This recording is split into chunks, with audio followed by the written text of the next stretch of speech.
Hello दोस्तों आज का टॉपिक है इंडिया एंड डब्ल्यूटीओ। जैसे हमने प्रीवियस वीडियो में बात किया है ट्रिप्स के बारे में। नाउ अगर हम बात करें इंडिया एंड डब्ल्यूटीओ के बारे में तो सबसे पहले सवाल उठ के आता है डब्ल्यूटीओ और इंडिया की डिस्प्यूट्स का। ओके, तो किस बेसिस पे डिस्प्यूट्स है इंडिया का डब्ल्यूटीओ पे। सो बेसिकली अगर हम देखें ना तो हम जैसे जानते हैं कि कंट्री है ना, 3 पार्ट्स में divided, that is first world और है ना, उसके बाद second world and third world. देखो बेसिकली थर्ड वर्ल्ड में वो कंट्रीज आती हैं डेवलपिंग और है ना, मतलब एक तरीके से अगर हम देखें। और उसके बाद सेकंड वर्ल्ड में आता है जो यूएसएसआर या उसकी डिसइंटीग्रेशन जो कंट्रीज थी। ओके, और फर्स्ट वर्ल्ड में तो हमारा जो कैपिटल लाइक वेस्टर्न कंट्रीज है ना। एंड इसके बाद अगर हम देखें तो जो कंट्रीज हैं जैसे least countries and least developing countries, okay, और डेवलपिंग कंट्रीज, उनके रिलेटेड कंसर्न है कि वो अपने जो फार्मर्स हैं उनको ज़्यादा सब्सिडीज देते हैं, ठीक है। और इंडिया उनमें से एक है अपने फार्मर्स को सब्सिडीज देने वाला, ठीक है। क्योंकि देखो हमारे यहाँ पे सबसे ज़्यादा क्या होता है, फार्मिंग ही तो होती है, हमेशा से हमारे यहाँ पे फार्मिंग हुई है। और अब देखो अब कहीं जाके सर्विस कई सेक्टर्स वगैरह आ रहे हैं, पर फार्मिंग हमारे यहाँ का एक तरीके से आप बोलो तो रूट रहा है, ठीक है। और दूसरी बात कि हम लोग इसलिए सब्सिडीज देते हैं क्योंकि ना सब्सिडी नहीं देंगे तो फार्मर्स है ना, फिर अपना जो एग्रीकल्चर है ना उसको छोड़ने लग जाएंगे, फिर कहीं और मतलब किसी और में एक तरीके से माइग्रेट करने लगेंगे लाइक सर्विस सेक्टर वगैरह। ओके, और दूसरी बात ये कि अभी के लिए ना फार्मर्स के पास देखो इतनी स्किल्स भी तो होनी चाहिए ना उस बेसिस पे, है ना।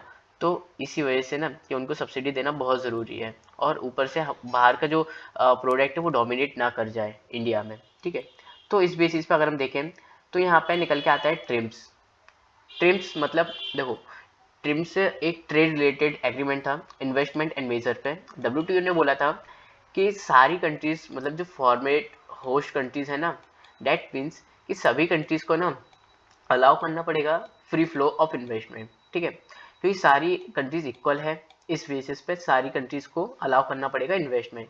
अब देखो यहीं पे क्वेश्चन मतलब उठ के आ गया, देखो डेवलपिंग एंड डेवलप्ड कंट्रीज यहाँ पे थोड़े से डिस्प्यूट्स होने लगे। दैट मीन्स कि अगर हम देखें तो इंडिया इंडिया एंड इसके साथ साथ कुछ 33 कंट्रीज का ग्रुप बनना था, और वहाँ की जो शुरुआत थी वो यहीं से हुई थी, दोहा 2001 से, ठीक है। यहाँ पे जब कॉन्फ्रेंस हुई डब्ल्यूटीओ की तो इंडिया और भी जो डेवलपिंग कंट्रीज थी ना, उन्होंने बोला देखो डेवलप्ड कंट्रीज को ना should liberalise trade rules. That means कि उनको ना ट्रेड रूल को लिबरलाइज करना पड़ेगा, और हमारे यहाँ के जो प्रोडक्ट्स हैं उनको उन्हें छूट देनी पड़ेगी, है ना। वहाँ पे मतलब एक चीज़ सेल हो सके, है ना, वहाँ पे जा सके। और इसके साथ साथ थर्ड वर्ल्ड कंट्रीज को वो अलाउ करेंगे कि अगर हम चाहें तो बैरियर लगा सकें, मतलब टैरिफ वगैरह लगा सकें अगर वो एंटी डंपिंग करते हैं थर्ड वर्ल्ड कंट्रीज वाले, ठीक है। उसके साथ साथ फर्स्ट वर्ल्ड जो मतलब first world should give financial plus technical assistant aid and to third world countries. That means कि उनको फाइनेंशियल एड भी देना पड़ेगा, टेक्निकल असिस्टेंट एड भी देना पड़ेगा थर्ड वर्ल्ड कंट्रीज को, ओके। तो यहाँ पे एक तरीके से आप बोल सकते हो दादागिरी चलने लगी डेवलपिंग कंट्रीज की। फिर उसके बाद एक टॉपिक निकल के आया, उन्होंने मतलब डब्ल्यूटीओ ने बात की फूड सब्सिडी रिएक्शन के ऊपर।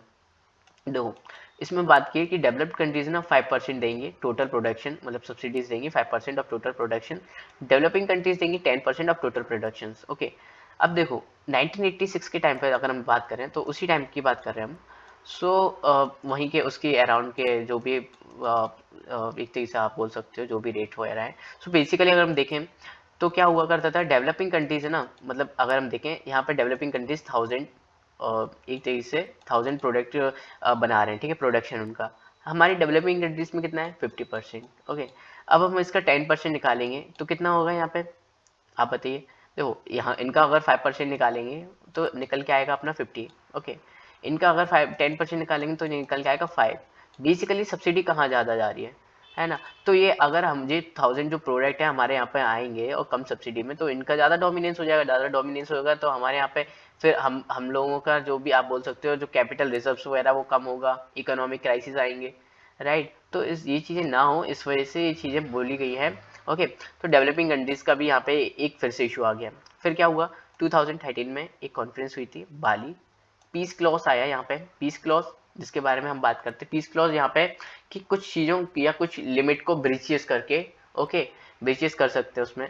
ओके तो बेसिकली क्या है डब्ल्यूटीओ में, India and other developing countries ने बोला कि WTO peace clause gave a temporary immunity to India and other countries to allow these countries to give as much subsidies for their food product program. If USA and any other country challenging their subsidies at WTO settlement disputes, that will not be entertained.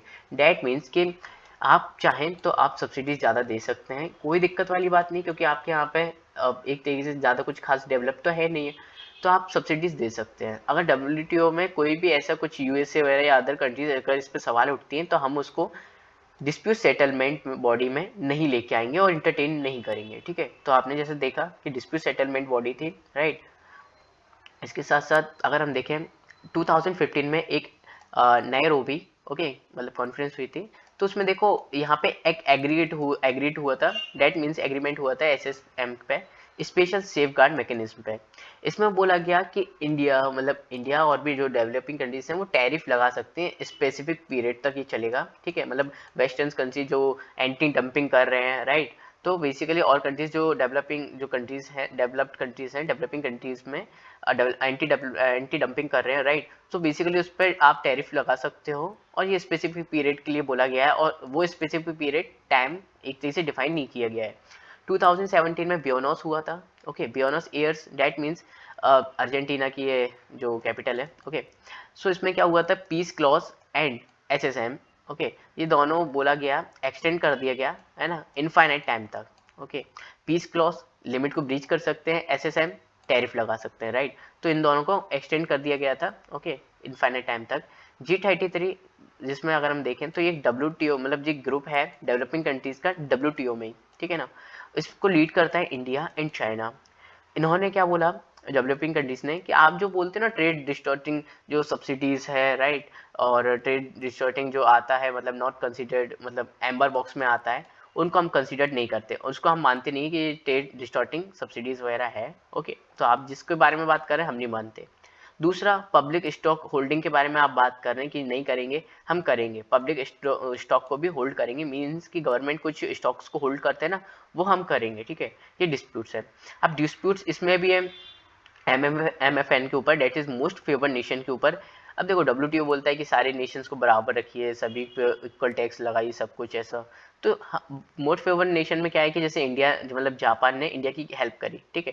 That means all over world अगर देखो Japan ने जैसे bullet train बनाने में help करा, तो India ने उसको MFN दिया, ठीक है। MFN मतलब कि ऑल ओवर वर्ल्ड के कुछ प्रोडक्ट आ रहे हैं उस पर लगेगा 10% टैक्स, ओके लाइक लैपटॉप। पर जापान से जो प्रोडक्ट आ रहा है उस पर लगेगा हम 5% टैक्स लगाएंगे, ठीक है। अब WTO बोलता है ये तो एक तरीके से आप बोल सकते हो कि अलग अलग मतलब डिफरेंट है, ये तो है ना, आप इसको भेदभाव कर रहे हो, राइट। पर हम बोलते हैं नहीं नहीं, हम लोग तो एक तरीके से और एक तरीके से हम अपना फेवर कर रहे हैं अपने नेशंस को, ओके।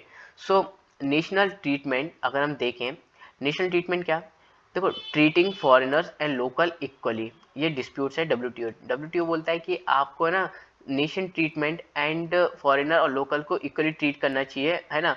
मतलब सारे जो भी इन्वेस्टमेंट वगैरह आ रहे हैं सब कुछ को इक्वली ट्रीट करना चाहिए। और इसमें देखो FTA, FTA means free trade agreement निकल के आता है। देखो कुछ हम बोलते हैं कुछ ट्रेड एग्रीमेंट होते हैं कंट्रीज के।